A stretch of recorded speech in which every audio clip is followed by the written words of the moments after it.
வணக்கம்மா. வணக்கம் வணக்கம் நமஸ்காரம்மா. அம்மா, நேற்றைய பதிவுல நம்ம சைதை துரைசாமி அவர்களுடைய மகன் வெற்றி துரைசாமி அவர்களை பத்தி நம்ம பேசிட்டு இருந்தோம். அவர் ஒரு நல்ல மனிதர்மா. பொதுவா அவர்களை பத்தி ஏதாவது பேசும் பொழுதோ நம்ம நிறைய விஷயங்களை தெரிஞ்சுப்போம் இல்லையா? அதே மாதிரி நம்ம வெற்றி துரைசாமியை பத்தி பேசும் பொழுது நிறைய விஷயங்கள் அவரை பத்தி நமக்கு தெரிய வருது. அவங்க அப்பா சைதை துரைசாமி அவர்கள் ஒரு அறக்கட்டளையை நிறுவி அந்த அறக்கட்டளை மூலமா நிறைய பேருக்கு நல்லது செஞ்சிருக்காங்க. அது அவருடைய வழியை பின்பற்றினவர் தான் வெற்றி துரைசாமியும். அவரும் நிறைய நலத்திட்ட உதவிகள், நிறைய உதவிகள் பொதுமக்களுக்காக செஞ்சிருக்காரு. நிறைய IPS IAS அதிகாரிகளை உருவாக்கிய ஒரு நல்ல மனிதர். படிப்புக்கு முக்கியத்துவம் கொடுத்து எல்லாரும் வளரணும் அப்படின்னு முக்கியத்துவம் கொடுத்த நல்ல மனிதர். அவரை இன்னும் தேடி கண்டுபிடிக்க முடியல. எதுக்கு இந்த மாதிரியான நல்ல மனிதர்களுக்கு இப்படி ஒரு நிலைமை ஏற்படுது? ஆமா, ஜனக் மகாராஜா தெரியுமில்ல உங்களுக்கு? ஆமா, ராமாயணத்துல ஜனக் மகாராஜா சீதையோடைய அப்பா. சீதையோடைய அப்பா மையன் மக தெய்வமா பிறந்தவ. அவங்களுக்கு திருமணம் பண்ற ராமரே பிறந்தவங்க. ஆனா அவர் ரொம்ப பூரிச்சு போயிட்டாராம். அதாவது நமக்கு இவ்வளவு நல்ல தெய்வ குழந்தை இருக்கு, சொத்து நாடே இவர் பேச்சுதான் கேட்கும். மன்னர் இவர் ஜனக் மகாராஜா. ஆனா அப்பா வாழ்ந்து அவரே நம்ம யாருன்றத தெரிஞ்சுக்கணும்னு ஆசைப்பட்டவர். ஆனா பிள்ளைகளுக்கு எப்படி விதி அமைக்கப்பட்டுச்சு? ராமரை கல்யாணம் பண்ணி அவரோட வனவாசம் போய் சீதையை கடத்திட்டு போய் சீதையை திரும்பி அவர் அவ கூட வாழ முடியாம காட்டுல விட்டுட்டு திரும்பி அவங்க பூமிக்குள்ளேயே போனதாக தான் கதை.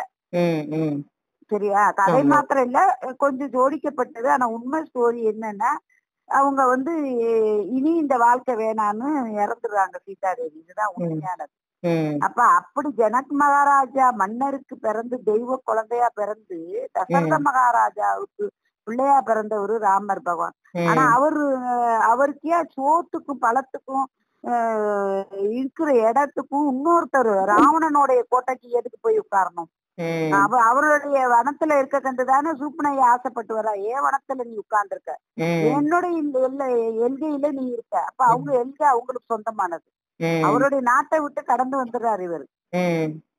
அப்படி இருக்கும்போது இவங்க நல்லவங்களுக்கு இப்படியா வருதுன்னா, இந்த வரலாறுகளை நீங்க தெரிஞ்சுக்கிறணும். நல்லவங்கதான் இந்த முனிவர்களும் ரிஷிமார்களும் மகான்களும். ஆனா அவங்களுடைய சாவுலாம் எப்படி இருக்கும்னா ரொம்ப கொடூரமா இருக்கும். அவங்க அப்படியே பாம்பு குத்துக்குள்ளேயோ இதுக்குள்ளேயோ இல்லைன்னா திசையை நோக்கியோ உட்கார்ந்துருவாங்க. இனிமே போதும் அப்படின்னு பற்றற்ற நிலை வந்துரும். ஆனா இவங்க எப்படின்னா, இவங்க நல்லதே செஞ்சிருக்காங்க, நிறைய பேரை படிக்க வச்சிருக்காங்க. இவங்களுக்குன்னா நம்ம கண்ணுக்கு அந்த கொடூரமான சாவா தெரியுது. ஆனா அவங்களுக்கு இறைவன் ஏத்துக்கிட்டாரு. நல்லா பாத்துக்கிறங்க, உள்ள காலகட்டங்கள்ல ஒரு துன்பம் வருதுங்கிறேன்.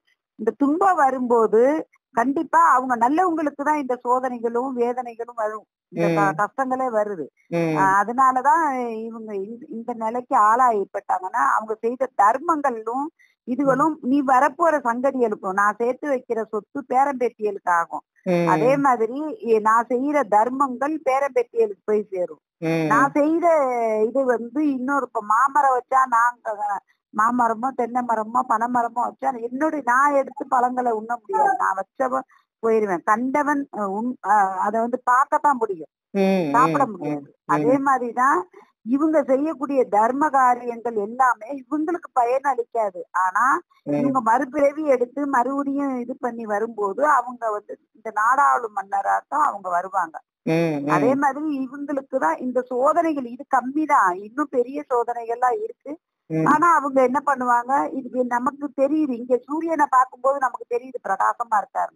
ஆனா அது கிட்டக்க போய் தான் பார்க்கும்போது அது என்ன வேதனையில இருக்குன்னு தெரியும். அவங்க என்ன வேதனையில இருக்குன்னு யாருக்கும் தெரியாது. ஆனா வெளியே இருந்து பார்க்கும்போதுதான் அவங்க நல்லா இருக்காங்க, நல்லா பதவிக்கு உதவி செய்யறாங்க, வைக்கிறாங்க, எல்லாமே நம்ம சொல்றோம்.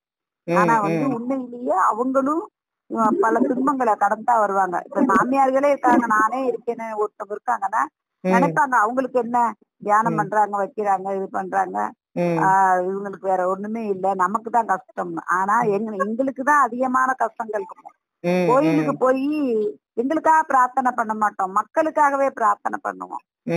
எங்களுடைய பிறப்பே அப்படி. அது மாதிரி அவங்க பிறப்பின் ரகசியம் ம் அவங்க செய்த புண்ணியங்கள் அவங்களுடைய வலிவம்சத்தை காக்கும். ம் ம் ம் இதுதான் உண்மையான விஷயம். நிச்சயமா வேற நிச்சயமா. நம்ம தொடர்ந்து பிரார்த்தனை பண்ணுவோம். அவருடைய உடைமைகள்லாம் கிடைச்சிருக்கு அப்படின்ற மாதிரி நியூஸ்ல போட்டிருக்காங்க. சீக்கிரமே யாராவது ஒரு கிராமத்துல அங்க இருக்கிற மக்கள் யாராவது அவரை காப்பாற்றி அவருடைய தந்தை கையில கொடுத்துடணும் அப்படின்னு இறைவனை பிரார்த்தனை செஞ்சுப்போம்மா. அவரும் நல்ல பிரில்லியண்டானவருமா.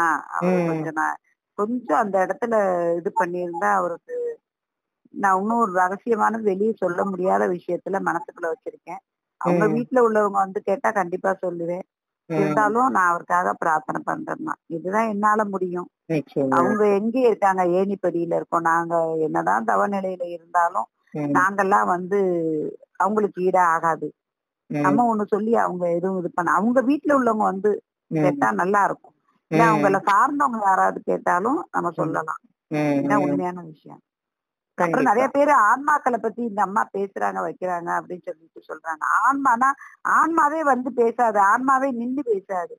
ஒருத்தவங்களுடைய அம்மா அப்பா அவங்களுடைய தலையெழுத்தை எடுத்து உட்காரும் போது எங்களுக்கு அசுரதி மூலியமா கிடைக்கக்கூடிய செய்திகளை நாங்க வந்து உண்மையே நாங்க வந்து கொடுப்போம்.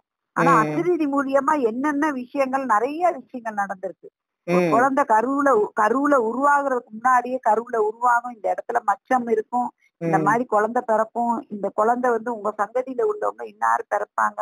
இப்படி நிறைய பேருக்கு சொல்லி நடந்திருக்கு. அதெல்லாம் எப்படின்னா தவத்தினால் மூலியமா தான் எங்களுக்கு சாத்தியமாகுது. வெளிக்கு கண்களை மூடி இருக்கும் போது எங்களுக்கு முன்னாடி பிரம்மஞ்ச ஆத்மா சக்தியோட நாங்க தொடர்பு கொள்ள முடியும்.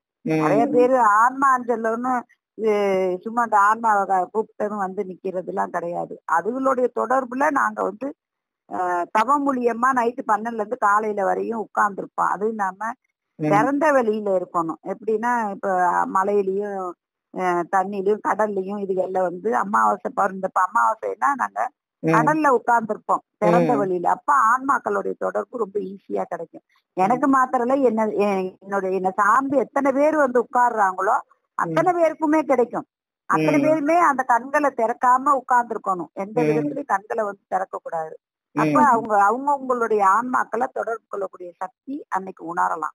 அதுக்கப்புறம் அவங்களுக்கு துன்ப நிலையில இருந்து இன்ப நிலைக்கு வரலாம். இன்ப நிலையில இருக்கிறவங்களுக்கு வழிகாட்டியா இந்த ஆன்மாக்கள் உணர்த்தும். இதுதான் உண்மை. கண்டிப்பா கண்டிப்பா. நிச்சயமாமா. அருமையான தகவல். நன்றி. நன்றி. மகாராஜ மகாதேவ். வாழ்க வளமுடன்.